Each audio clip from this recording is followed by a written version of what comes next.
sejam bem-vindos a mais um HFC Cast, o podcast do HFC Saúde. Dia 8 de abril é o Dia Mundial de Combate ao Câncer. Então hoje nós estamos recebendo aqui no nosso HFC Cast o Dr. Vinícius Moschini, oncologista, que vai trazer todas as informações pra gente, esclarecer as dúvidas, os medos também, né, quando a gente fala do diagnóstico. Seja bem-vindo, doutor. O doutor que trabalha, né, no HFC Onco do Hospital dos Fornecedores de Cana de Piracicaba. Trabalho. Boa tarde, Mônica. Primeiro eu queria agradecer a oportunidade de estar aqui com vocês. Eu acompanho o HFC Cast, são entrevistas maravilhosas, então é uma honra estar aqui e poder participar com vocês. Eu sou radio-oncologista aqui do Hospital dos Fornecedores de Cana, sou preceptor e professor assistente também da Unicamp, fico na parte de ginecologia e câncer de mama lá, e hoje é um prazer muito grande estar aqui para falar sobre o Dia Mundial de Combate ao Câncer, falar um pouquinho da doença, né? Esse dia que tem como objetivo a conscientização da população geral sobre o câncer, sobre os fatores de risco, sobre a importância de mudanças nos hábitos de vida, buscando diminuir o risco dessa doença, diminuir a incidência dessa doença, né? Falar um pouquinho também das campanhas que a gente tem ao longo do ano, não só o Dia o Dia Mundial de Combate ao Câncer, mas também as campanhas, né, gerais aí de rastreamento, né, as mais importantes delas aí. A gente vê o Outubro Rosa, Novembro Azul, né, que fala respectivamente câncer de mama, câncer de próstata. Né? Então, acho que isso é super importante, né, para redução do número de casos, ou que pelo menos mais casos sejam diagnosticados no início da doença, né? E dessa forma a gente tem maiores taxas de cura também. Gente, só fazendo aqui, né, trazendo uma observação para vocês, Dr. Vinícius Moschini é filho do Dr. Ronaldo Moschini, muito conhecido, não só em Piracicaba, mas em toda a região. Já tá na veia aí, né, a medicina? Já tá na veia, como a gente tinha conversado um pouquinho antes, eu brinco que é meu grande exemplo ali de bondade, de bons atendimentos, de médico, excelente, de pai, então assim...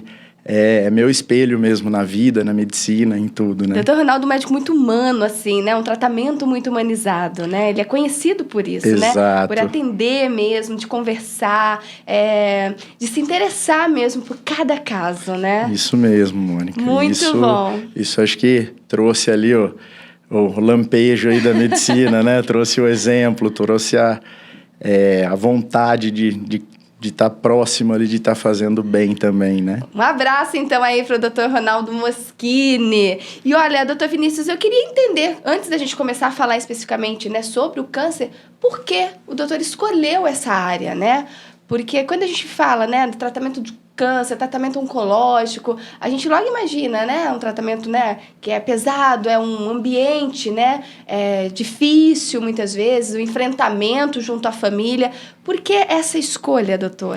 Interessante essa pergunta, Mônica, porque eu brinco que as coisas foram acontecendo na minha vida e algumas vezes não fui eu que escolhi. Na verdade, eu brinco que a especialidade me escolheu, porque eu sempre gostei dessa medicina mais curativa, de doenças graves, então eu sempre tive o ímpeto de estar numa área de doenças mais graves e acabei tendo um caso na família de câncer lá atrás que precisou fazer radioterapia, acompanhei, adorei a especialidade, achei uma especialidade muito dinâmica, o tratamento de câncer com radiação, né, porque a gente tem várias modalidades de tratamento, a gente tem a parte de consultório, então a gente tem procedimentos mais invasivos também, então achei uma área muito dinâmica, muito legal, envolve a parte de radiologia na hora de ver as imagens, de delimitar os campos de radiação para doenças, envolve a consulta médica, envolve o paciente oncológico, e essa relação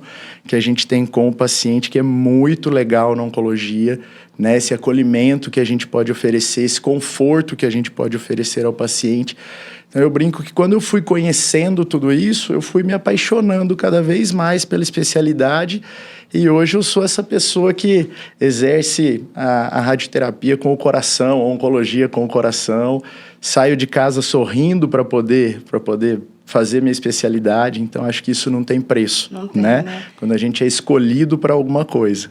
Levar um sorriso carregado de esperança, né, doutor? Porque quando a gente fala na oncologia, até eu queria que o doutor trouxesse essa visão, né? O doutor que está dentro, né, trabalhando diariamente com a oncologia. Quando a gente fala em câncer, diagnóstico a gente já lembra em sentença de morte, né? A tristeza, não quero mais viver, um tratamento muito difícil, a família fica muito triste, enfim. Como é que é isso, doutor? Esse ambiente, realmente ele é esse clima pesado que muitos que estão de fora pensam assim, né? Sim. Ou não, doutor? Eu brinco que o nome câncer é muito estigmatizado, né? Talvez pelo passado, talvez a evolução dentro da oncologia, que é a especialidade de tratamento ao câncer, foi muito rápida. Em poucos anos a gente tem resultados muito melhores, com medicações, com terapias moleculares, com imunoterapia, terapias-alvo, a própria quimioterapia evoluiu muito. As técnicas de radioterapia, que é a área que eu exerço. Então, tudo isso fez com que cada vez mais a gente tivesse bons resultados, né? Isso junto com campanhas de rastreamento e diagnóstico precoce, fez com que os resultados que a gente tem dentro dos hospitais, dentro dos centros de oncologia, se tornassem cada vez melhores. Então, eu brinco que hoje, todo mundo me pergunta, nossa, Vinícius, mas não é uma especialidade muito pesada, muito difícil?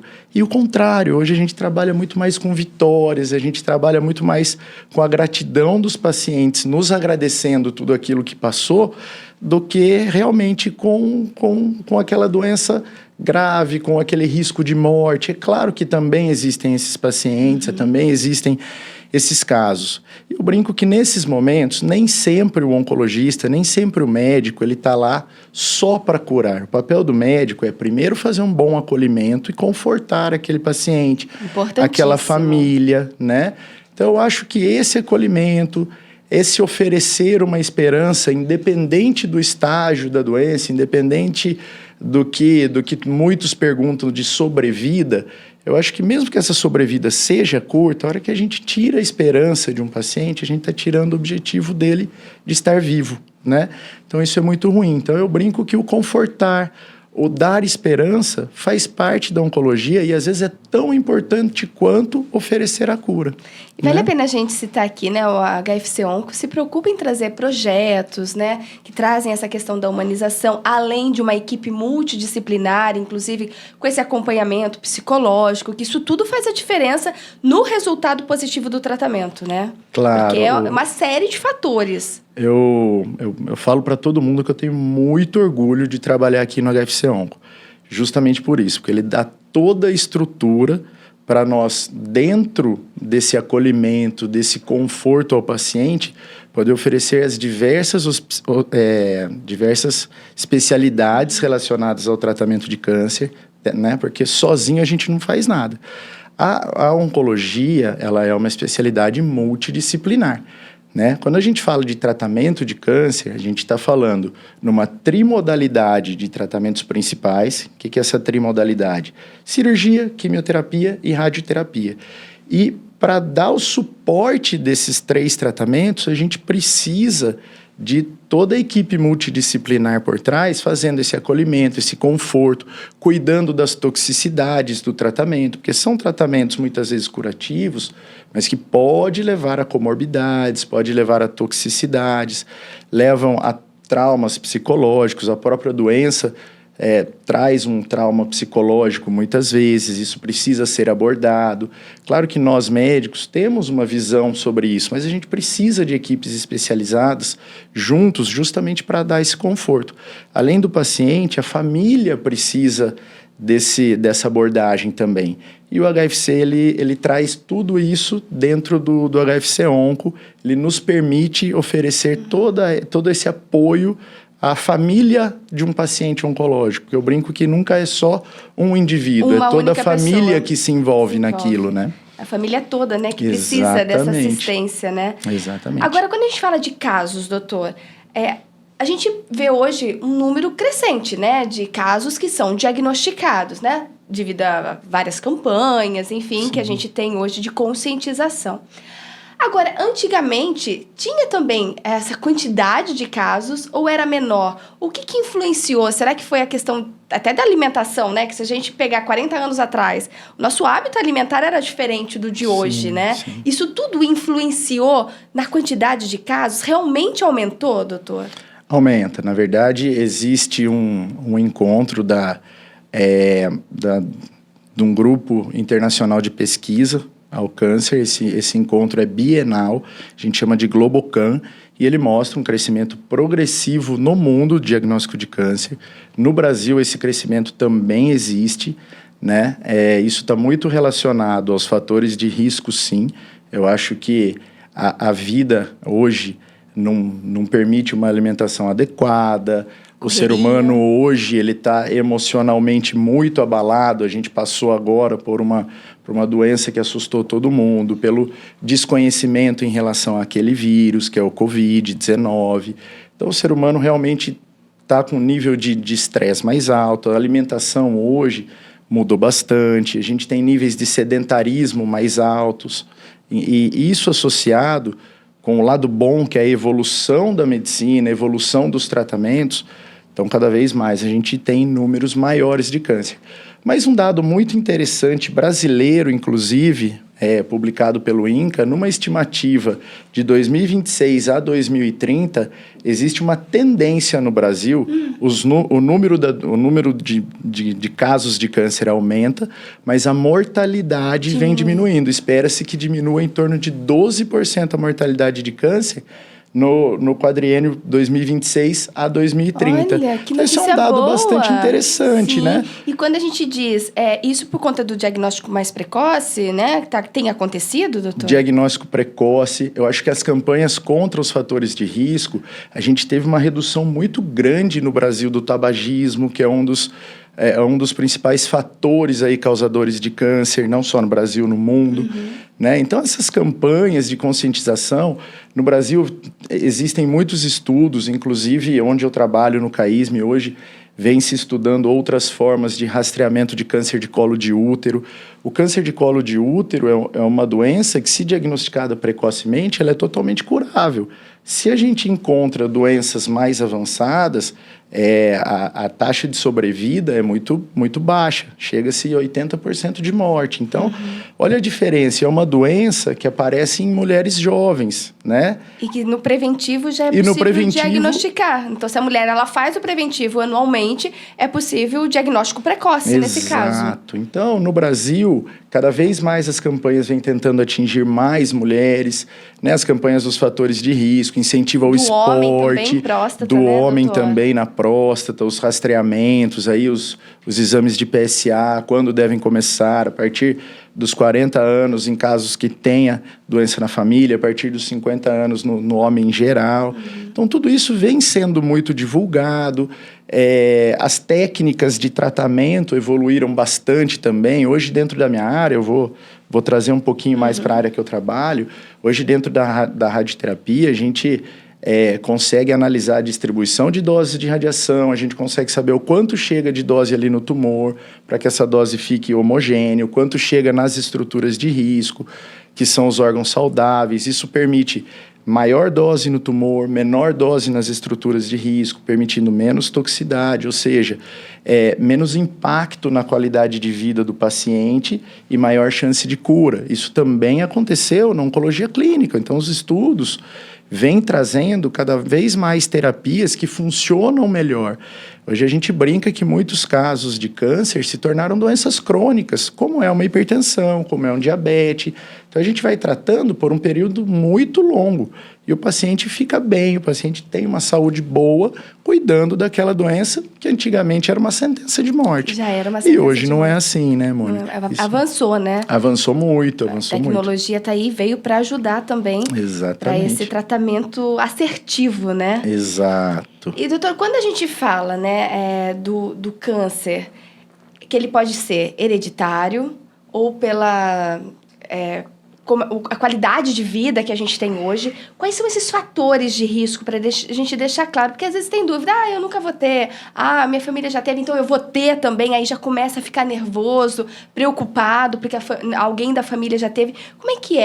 Como é que são, na verdade, esses fatores de risco? Então vamos lá, eu acho que os principais fatores de risco são os fatores adquiridos nossos durante a vida, né, amor? São os hábitos de vida. Então, sedentarismo, tabagismo, etilismo, má alimentação, né? E a própria idade é um fator de risco muito importante para câncer. Doutor? Porque assim, no geral, o envelhecimento é um fator de risco para todas as doenças, inclusive para câncer. Aumentou muito o número de câncer no Brasil. Aumentou, mas a idade média da população também aumentou bastante, né? Então a gente tem que levar isso em consideração quando a gente pega as estimativas. Então, a idade é um dos principais fatores de risco, né? Quando a gente vai envelhecendo, a gente vai cada vez mais tendo defeitos naquelas células. A gente tem no nosso corpo um equilíbrio entre célulazinhas que formam tumores, aquelas que produzem uma multiplicação celular errada, e aquelas que inibem a formação dessas células. Então, com a idade, vai vindo um desequilíbrio, vai vindo uma disfunção dessas células, e existe um maior risco de formação de câncer, né?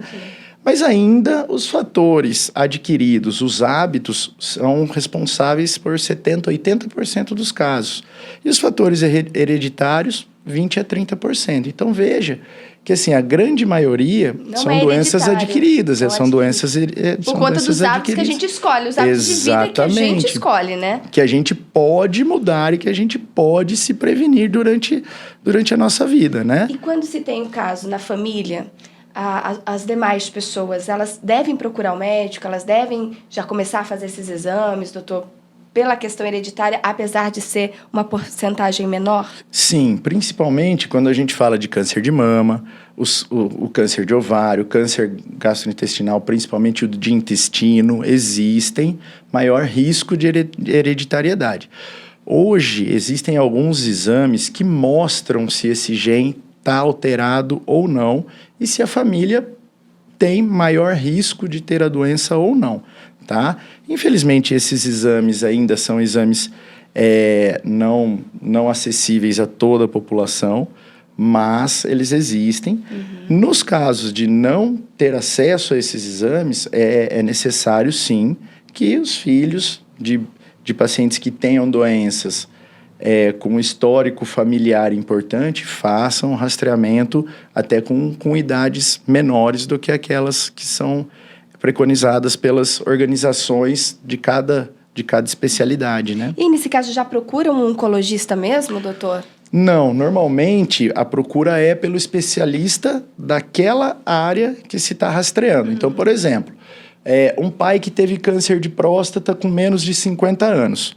Então, os filhos dessa pessoa têm que procurar o urologista, que é o especialista por essa área, né, para fazer os exames de rastreamento. Mesma coisa o câncer de mama, né? A mulher que teve câncer de mama cedo, as filhas têm que procurar o mastologista ou o próprio ginecologista, que vai fazer a primeira abordagem e vai encaminhar o mastologista.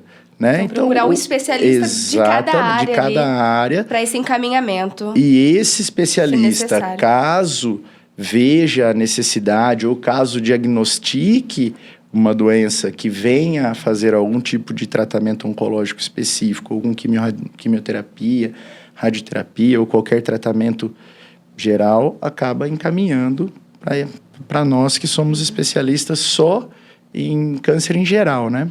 Doutor, e a gente ouve muito assim no popular, mas um câncer é maligno. Não, diagnosticou, mas o câncer é benigno. Como é que a gente sabe essa diferença? Existe essa diferença? Qual que é essa diferença para a gente poder entender, né? Quando a gente usa o termo câncer, a gente, na verdade, está falando de um grupo de mais de 100 doenças que tem uma multiplicação celular atípica, então uma multiplicação celular rápida e que tem risco de disseminar para outros órgãos, invadir outros órgãos. Então, quando a gente usa a palavra câncer, automaticamente a gente está usando o termo neoplasia maligna. Então, a palavra neoplasia, ela pode ser usada, para as duas, tanto para doença benigna quanto maligna.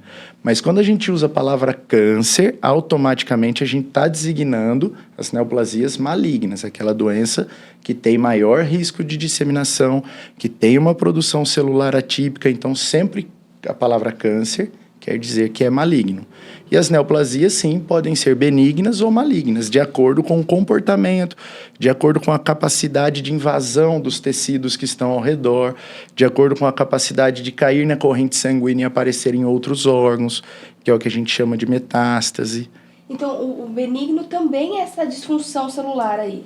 Também é uma disfunção. É uma disfunção celular, mas com um padrão de risco de disseminação e de invasão dos tecidos muito menor, né? Então, a gente tem tratamentos e resultados muito melhores nas doenças benignas. E como que se explica, doutor, essa metástase, né, que se chama, que é quando espalha, né? Vai para outros, vamos supor, apareceu no fígado, mas aí acaba indo para outros órgãos, doutor, para a gente poder entender. Em todo caso acontece isso? Não necessariamente. Não necessariamente. A gente busca cada vez mais evitar que essas metástases aconteçam. Então, quando a gente fala metástase, a gente está falando da saída da célula do tumor, daquele local primário, para outro órgão ou para as estruturas linfáticas, que a gente chama de linfonodo, que ficam ao redor desse órgão primário onde o tumor apareceu, tá? Toda vez que a gente tem essa disseminação, a gente piora um pouquinho o prognóstico daquele paciente, ou seja, é muito melhor a gente poder tratar uma doença que está localizada num órgão, né, do que uma doença que saiu dali e apareceu ou num linfonodo ou em outros órgãos. É claro que hoje o tratamento de câncer é muito personalizado. Então, hoje tem casos de doenças metastáticas que a gente cronifica aquela doença e hoje a gente já fala até de cura, quando a gente tem pequenos pontos de metástase, né? Então, essa evolução realmente é muito importante até para a gente poder conversar com o paciente. E, às vezes, o fato dele ter a metástase não significa que também é uma forma de condenação de uma doença de um prognóstico muito ruim. Hoje, a gente consegue tratar esses pacientes de forma muito melhor. Então, assim, resumindo essa pergunta, metástase é quando o tumor sai daquele órgão primário. E aí ele tem dois mecanismos de disseminação, ou pela corrente sanguínea, pelas artérias e veias, ou pelos linfáticos, que são os linfonodos, que são aquelas célulazinhas que protegem nosso corpo das estruturas, das toxinas, das formações tóxicas que podem estar nele. E aí, quando antes esse diagnóstico, a probabilidade de se espalhar é menor? Quando a gente diagnostica a doença no início, a probabilidade de se espalhar é praticamente zero quando a gente faz o tratamento na hora certa. Inicia o tratamento. Né? Quando a gente inicia o tratamento de uma doença inicial. Aí a gente fala para os cânceres de mama, de próstata, que são os dois mais comuns no Brasil em homens e mulheres, né? A gente fala até em taxas de cura acima de 90%. Então, é um dado bastante incentivador aí, né? Um dado bastante agradável. E, graças a Deus, dentro dessas duas doenças, ainda a gente diagnostica mais doenças, mais cânceres iniciais, né? Na próstata e na mama, do que doenças avançadas. Acredito que foi por conta dessa conscientização, doutor, Com certeza. Essas campanhas todas, né? A consciência, a pessoa fala, não... Porque às vezes a gente sempre diz, né? Comigo nunca vai acontecer, né? E a gente sempre tem esperança disso, de nunca acontecer. Mas a gente está sujeito, né? A gente todos estamos sujeitos. Então, essas campanhas, quando às vezes a gente vê a campanha e fala, mas não está falando comigo, mas está, né? Tá. Se as campanhas são nacionais, né? Mundiais que sejam, elas estão, de certa forma, falando com todos, né? De alguma forma, para levar essa mensagem. Então, que bom, né? Que você já consegue ter esse resultado, que as pessoas estão indo buscar precocemente por tratamento, por diagnóstico, isso é extremamente importante. Exato. Essa estimativa de uma queda de 12% aí, publicada pelo INCA, por um estudo do Instituto Nacional do Câncer, mostra tudo isso, mostra que está existindo uma conscientização. É claro que, apesar do aumento do número da doença, que é esperado pelo aumento da população, envelhecimento da população, pelos nossos hábitos de vida, né? Isso é esperado. Agora, o que é importante mesmo na medicina, a gente reduzir a mortalidade, a gente cada vez diagnosticar mais cedo e cada vez conseguir tratar mais pacientes com sucesso. E que bom que o doutor trouxe essa boa notícia, né? Exatamente. Que esse risco, né, de mortalidade tende a diminuir aí nos próximos anos. Agora, falando um pouquinho ainda, voltando do tratamento, né? O doutor falou, então, a quimioterapia, radioterapia e cirurgia. Vários avanços tecnológicos, né, nesse meio tempo, né, na evolução aí de todos esses anos. O que é exatamente cada uma delas, doutor? É para a químio, a rádio, para destruir essa disfunção, essas células em disfunção? Para a gente poder entender um pouco? Então, quando a gente fala de câncer, Mônica, a gente está falando de uma doença muito abrangente, né? Então, a gente está falando de uma doença que pode aparecer em qualquer tipo de célula do nosso corpo. E de acordo com o local que ele aparece, o tipo de célula e a função daquele órgão, a gente tem um tratamento específico para aquela doença. Então, cada vez mais, o tratamento é personalizado. O que vem acontecendo hoje em relação ao tratamento de câncer? Cada vez mais a gente tenta ser menos tóxico ao paciente, né? Então, a gente tenta curar cada vez mais e trazer menos comorbidades. Então, como é que funciona como é que a gente se divide de forma multidisciplinar com esses 3 tratamentos? Normalmente, na grande maioria dos casos, a primeira abordagem é a cirúrgica, é tentar, com o médico cirurgião oncológico, ir lá e tirar aquele tumor, tá? Isso sempre foi dessa forma. A oncologia, desde lá de trás, tem como base do tratamento de câncer a retirada do tumor de forma cirúrgica. O que vem acontecendo hoje? Dependendo da região que esse tumor apareceu, a gente sabe, através de pesquisa, através de estudos, que essa cirurgia pode ser substituída por tratamentos mais conservadores, por tratamentos que preservem a funcionabilidade ou a função daquele órgão onde a doença apareceu, né? Então, muitas vezes a gente deixa de fazer cirurgia porque a cirurgia é muito mórbida, né? A cirurgia traria uma piora muito grande na qualidade de vida, então a gente passa a fazer tratamentos conservadores, como o tratamento com radiação, por exemplo, com taxas de cura semelhantes, né? Ou em outros tipos de caso, a gente faz a cirurgia e aí a radioterapia, que é o tratamento de radiação, aí entra também a quimioterapia. Esses tratamentos entram de forma adjuvantes, ou seja, reforçando o papel da cirurgia quando ela é viável e quando ela preserva a função daquele órgão, né?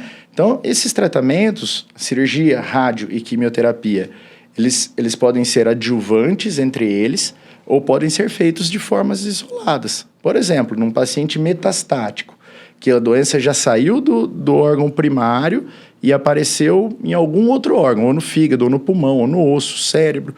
Então, o tratamento principal deixa de ser a cirurgia, porque o cirurgião não vai conseguir tirar todos esses pontos de doença. A radioterapia também, por ser um tratamento localizado, a gente não pode irradiar o corpo todo pelos efeitos da radiação nos órgãos saudáveis. Então, aí a quimioterapia ou as terapias-alvo que agem naquele gene que está alterado na formação daquela doença, ou na parte imunológica que está relacionada àquela doença, que a gente chama de imunoterapia, acaba tratando a doença como um todo e talvez, dependendo da evolução, se ficar alguns pontinhos isolados de doença, aí sim passa a entrar radioterapia, cirurgia. Então, eu brinco que hoje o tratamento de câncer é cada vez mais personalizado para aquele paciente, para a idade dele, para o tipo de doença, para o estágio da doença que aquele paciente apresentou, né?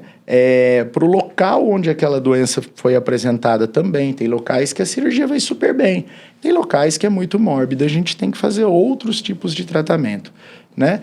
Então, hoje, os tumores de cabeça e pescoço, por exemplo, que são regiões muito nobres, né? A gente está falando de funções como a deglutição, como a fonação, que é a nossa fala, né? Então, muitas vezes, se a gente opera um paciente que tem um tumor na região da cabeça e do pescoço, né? A gente traz uma disfunção grande. E em casos personalizados, a radioterapia pode ter um resultado semelhante. Não são em todos os casos, né? Mas em casos E no caso da cirurgia, até a cabeça e pescoço, é uma preparação não só do paciente, mas da família toda, né? Às vezes o paciente não volta, né? Podendo comer, enfim, tem uma série, né, de complicações e de mudanças até esse paciente voltar, né? De disfunções, Mônica? Porque às vezes, por exemplo, uma traqueostomia, uma sonda, o que muda, né? Isso pode ser permanente ou reversível.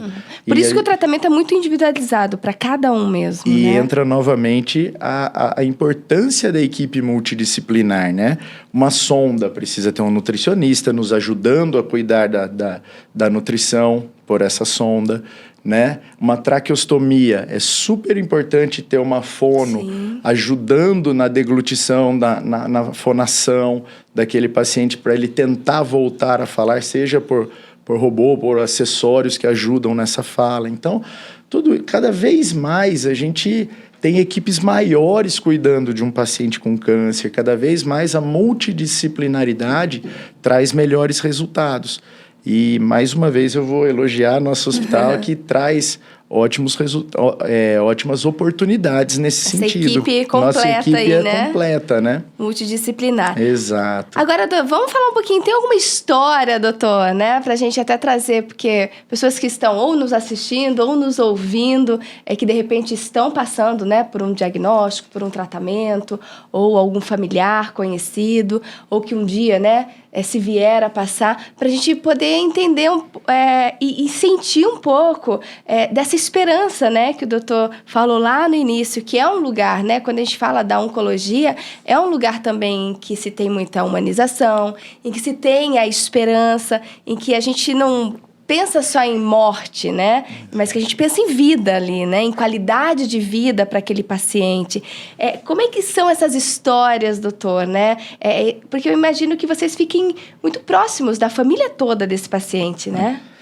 Mônica, eu vou até contar uma história bastante emocionante aí que a gente está vivendo hoje na minha família. Então, você vê que a família do oncologista, do médico que trabalha com isso também passa por essa doença. Então, acho até interessante a gente citar esse caso. Hoje eu venho tratando da minha avó, com 85 anos. Ela tem a pele muito clara. Então, há muito tempo ela vem lutando aí com diversos tumorizinhos de pele. E nos últimos anos ela progrediu bastante, com uma lesão grande no pescoço. A gente até no início pensou em cirurgia, mas com a idade dela, seria uma cirurgia que podia trazer algumas disfunções aí de deglutição, podia levar a sonda. Então a gente optou por acompanhar um pouquinho mais, por tratamentos mais conservadores. E hoje ela vem fazendo radioterapia comigo, né? Olha. Então eu acompanho ela aqui no hospital, fazendo a radioterapia, na verdade a gente faz 2 modalidades de tratamento, a braquiterapia, que é um tratamento mais localizado, né? Onde a fonte de radiação fica diretamente em contato com o tumor. A gente faz a radioterapia externa também, do tumorzinho maior. E ela tá super bem, super feliz. Ela mora em Água de São Pedro, vem muito feliz pra cá que vai ver o neto e o médico dela. Olha só! Né? E como que é isso, né? O cuidar da avó, porque né, a família ali, o emocional, doutor, Exato. Como é que é? Eu falo que a gente tem que ter sempre alguém na retaguarda, porque às vezes o emocional fala um pouquinho mais forte, né? Então eu tenho colegas da mesma área, então eu sempre divido a opinião com eles, porque às vezes realmente a gente quer fazer tudo, às vezes até além do que vai fazer o bem para ela, né? Então às vezes a gente excede por tanto amor que a gente tem por aquele familiar. Então eu tenho sempre um outro profissional junto, cuidando em associação, né? Mas eu que faço questão de estar com ela, de acompanhar, de fazer, de tudo que a parte de delineamento, de entrega de dose, eu que faço sempre com uma retaguarda para o emocional também não falar. Mas é assim, ela tá indo super bem. Bom. Hoje ela não tem disfunção nenhuma, tá ótima, tá feliz. Ai, que maravilha. Né? Então, e se sente segura, né? Vai chegar no hospital, vai encontrar o neto. Tem muita esperança. Ela fala que os dias mais felizes da vida dela é o dia que ela vem, porque ela vê o neto trabalhando, que ela falou que nunca tinha visto, então agora ela vê esse outro lado também. Então, imagina, é uma emoção muito grande. Eu acho interessante falar disso aqui, para mostrar que não é um estigma, as famílias passam por isso e tem que ser de uma forma confortável, né? Porque imagina se virasse um terrorismo para todo mundo. A gente também impactaria nessa tranquilidade dela, né? E a expectativa de vida, a gente quando a gente tem uma certa idade, a gente sabe que aquela sobrevida não é mais tão grande quanto já foi, né? Então a gente tem que ter essa visão também de que o momento final vem chegando, né? Lidar com isso tem que ser né? natural. Eu brinco que a gente tem 2 momentos muito naturais na vida da gente. O nascimento, né? Que todos fazem um momento lindo, mas o momento final também tem que ser um momento lindo, tem que ser confortável, tem que ser tranquilo, tem que ser sem mágoas, né? Tem que ser sem culpa. E é isso que às vezes a gente deixa de fazer. Às vezes a gente se sente culpado naquele momento e quer fazer tudo, quer achar um culpado da doença. E não existe. Aquilo é a história natural da vida. É a missão de cada um, né? Eu acredito muito em missões. Eu acho que cada um tem a sua história, né? Claro, e essa história tem o começo, tem o meio e chega-se ao fim também, né? Exatamente. Todos, né? Eu acho que ninguém escapa desse fim, né? Nossa. Todos vão passar por isso. E no início, doutor, foi difícil de lidar com esse fim? Foi, na verdade, isso vem com o tempo, né? Essa paz e esse conhecimento, esse amadurecimento de que a vida acontece e termina, depende muito de espiritualidade. Então, foi preciso, sim, buscar uma religiosidade maior. Foi preciso, sim, buscar apoio na família. Então, isso não é só dentro do hospital. Eu brinco que isso na vida, a gente muda muito a forma de viver quando a gente vai conhecendo um pouquinho mais de como funciona, né? A gente tem que ter uma esperança do que existe depois, a gente tem que ter uma esperança de que o bem vem sendo feito, embora a gente às vezes ache que aquilo é muito ruim para a gente, de alguma maneira, talvez aquilo traga alguma coisa de bom, né? Eu acho que são formas de pensar, e eu acho que o pensar leve, se a gente conseguir levar isso para cada paciente, para cada pessoa que a gente cuida, a gente vai fazer muito bem para eles, para a família, para o paciente, para todos que passam por essa situação. Né? O ser leve é uma coisa muito importante na oncologia. E é engraçado, doutor, falar isso, porque eu já estive no HFC Onco várias vezes para fazer vários vídeos e a gente realmente consegue sentir essa leveza. As pessoas em tratamento, ali na quimioterapia, o sorriso. Ainda existe o sorriso, existe a esperança. Acho que isso tudo é resultado, né, de muito diálogo, de conversa, né? Do saber ouvir esse paciente, do saber ouvir essa família, até para que se tenha essa esperança. Que com a esperança, eu acho que o tratamento flui melhor. Com certeza. Você tem mais ânimo, porque não é fácil o tratamento, né, doutora? A gente tem que saber que não é fácil, né? Sim. É um tratamento que traz aí, né, consequências, sequelas, enfim, uma série de questões. Então, fácil não é. Mas se você tá num ambiente leve, com esperança, com diálogo, as coisas se tornam mais fáceis, né? Com certeza. Menos pesadas, né? Não se sente... Eu brinco que a gente tem que ser acolhedor. Eu acho que essa palavra é muito interessante na nossa área. O acolhimento que a gente tem que trazer para essas famílias é muito importante. E eu brinco que no HFC Onco é muito gostoso de trabalhar. Todos vestem a camisa, todos realmente têm esse perfil, né? Então é muito legal poder ver esses resultados. Hoje mesmo, e várias vezes, os pacientes me perguntam: doutor, eu tô tranquilo, eu nem me vejo com essa doença. E eu brinco, eu falo, vou sair um pouquinho do livro, vou deixar um pouco a literatura do lado, vou falar um pouquinho minha opinião. Esse lado emocional ajuda muito nos resultados que você vai ter daqui para frente, e é verdade. Né? Eu brinco que, estando positivo, talvez nem seja nos resultados, mas a forma que esse paciente positivo enxerga mesmo aquilo que deu errado, faz com que ele viva melhor, né? Então, acho que isso é importante, isso a gente precisa cada vez mais conseguir levar na oncologia. Isso é difícil, porque isso tem que elevar muito o nosso lado humano, E é difícil, muitas vezes a gente, na formação médica, a gente passa a ser muito técnico, a gente fica muito em cima de livro, a gente estuda muito. Então, para voltar para o lado humano, às vezes é difícil. Então, eu brinco que os pacientes nos ensinam muito, as emoções nos ensinam muito, né? Isso é super importante. Doutor, e como é que dá, né? A gente já falou, né, do diagnóstico, mas e quando você está curado? É a coisa mais gostosa poder dar essa notícia, né? Ou a gente mostrar que o tratamento acabou, aquela conquista daquele paciente. Isso eu falo que é o que nos move, né? Eu falo que é o que nos deixa felizes. E graças a Deus a gente trabalha muito com esse tipo de notícia, né? Isso é muito legal. Acho que é o troféu do médico que trabalha na área de uma doença grave, de uma doença crônica, de uma doença, ou mesmo que foi diagnosticada de forma muito rápida, né? Então isso é muito gostoso. Poder dividir essa notícia boa com a família, ou uma resposta boa do tratamento, aquele paciente que tem uma doença, né, mais avançada e fez uma quimioterapia e respondeu bem, aí ele vem com o exame pra gente, poder falar, graças a Deus aqueles nódulozinhos não estão crescendo mais, eles diminuíram, eles estão quietinhos ali, vida que segue, tem que ser feliz, tem que ser tranquila, tá tudo ótimo.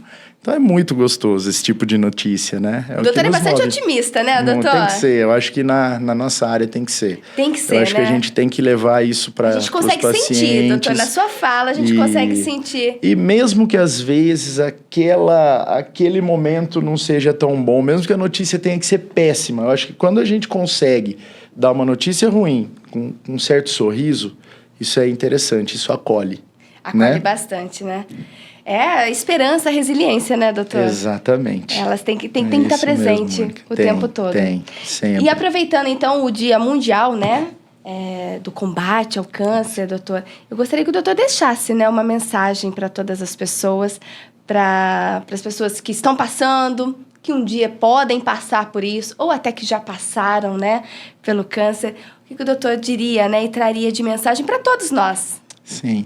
Eu queria deixar claro aí a importância das campanhas, né? Tentar seguir aquilo que é passado, acho que isso é super importante. O mais importante nas nossas vidas é a prevenção, é a promoção à saúde, é o viver de forma saudável, né? Quando a gente fala de uma doença como o câncer, é uma doença que ninguém queria ter aquele diagnóstico, né? Eu tenho certeza que se a gente perguntar para quem está passando por isso, ninguém queria passar. Mas se acontecer de alguma maneira, eu acho que esse é meu principal recado. Tentar deixar ser leve. Isso vai ajudar muito cada pacientezinho que está passando por isso. Isso vai fazer com que ele aproveite muito cada momento da vida dele, porque são únicos, né? Cada momento da nossa vida é uma troca única, que não volta.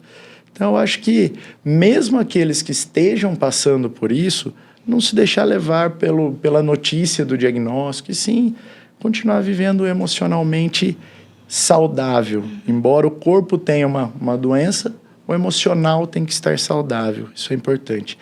Eu brinco que, mesmo não sendo da área, eu brinco que uma das piores doenças, a que mais leva sofrimento, é aquela doença emocional, né? Essa leva um sofrimento muito grande. Então, os pacientes oncológicos, eu tento, de toda forma, mudar um pouquinho essa forma deles verem a doença. Esse emocional, tentar trazer ele pro nosso lado, né? Pro lado do bem. Do lado do bem. E eu já tive a oportunidade de entrevistar muitos pacientes que foram curados ou que estão em tratamentos, e a maioria fala da evolução, do passar, o quanto que a pessoa evoluiu espiritualmente, como pessoa, esse processo, né, de tratamento, né, o processo de cura, o quanto que muda a vida da pessoa quando ela encara com essa leveza e ela busca essa resposta, o quanto a pessoa consegue evoluir. Acho que o doutor deve ouvir muitas histórias dessa forma, né? Ouço, e por ouvir tantas histórias dessa forma, hoje eu consigo dizer para meus pacientes, você vai ter uma vida muito melhor daqui para frente, valorizando muito mais pequenas coisas, pequenos momentos, valorizando coisas que às vezes a gente deixa passar, né? E a gente deixa para amanhã, né? A gente deixa para amanhã. Às vezes o ser feliz a gente vai deixando, né? Mas eu tenho compromisso com isso, tenho compromisso com aquilo outro. E às vezes vai deixando passar. Talvez a moeda mais valiosa da nossa vida, que chama tempo, né? Então, os pacientes que passam por isso cada vez mais valorizam essa moeda, cada vez valorizam mais esse tesouro chamado tempo, né? Então, eu pego muito no pé dos meus pacientezinhos, eu pego muito no pé em relação a isso, né? Da importância de cada momento, seja ele simples, seja ele bom ou ruim. Os ruins também têm seu valor, né? Então, é isso. É um aprendizado, né? É um aprendizado a cada dia. Um aprendizado para a evolução. Exatamente. E como é bom, né? Se a gente, né, ser seres evoluídos, né? Isso é extremamente que a gente vai entender e aproveitar essa moeda do tempo que passa rápido demais. É isso, e às vezes a gente não aproveita. Eu acho que essa é a principal mensagem que a gente pode deixar hoje, né? Eu acho que isso é de extrema importância para todos, não só falando em oncologia, mas falando em vida, né? Eu acho que isso é importante. Doutor Vinícius, que prazer recebê-lo aqui. Obrigada, né, por compartilhar todas essas informações, essas histórias de vida e de levar também, né, nesse bate-papo, esperança. Eu acho que levar essa esperança, essa resiliência é extremamente importante. O HFCcast tem essa missão, né, de informar, mas de levar também algo bom, algo novo para todos que estão acompanhando. Eu não posso deixar de parabenizar você por essa iniciativa do HFCcast, toda a equipe que está aqui conosco. Né? Porque realmente traz informações muito importantes, traz informações de uma importância geral para a população, né? E isso é necessário nos dias de hoje. E como diz, cabe a qualidade de vida, né? A gente está aqui em busca de levar, olha, temos que ter qualidade de vida, né? Temos que dar valor a essas pequenas coisas e viver bem. É isso, né? O tempo que temos que viver bem. Essa é a missão do HFCcast. Isso aí, é uma honra estar com vocês. Obrigada, muito obrigado, doutor. Já viu? fica aqui as portas abertas quando o doutor quiser voltar, tá bom? Muito obrigado. Trazer mais novidades, mais resultados de pesquisas. Traga pra gente poder informar todos. Pode deixar, sempre um prazer estar com vocês. Obrigada, manda um abraço pro seu pai. Pode deixar, Mônica. Obrigada, Tudo doutor. de bom. E olha, obrigada a você que nos acompanhou. Como a gente disse aqui, tem muitos episódios com várias informações para você. Aproveite seu tempo. Tá no carro, tá indo, tá voltando do trabalho? Já aproveita para ouvir o HFCcast. Tenho certeza que vai levar informação útil para você. Muito obrigada e até a próxima. Tchau, tchau.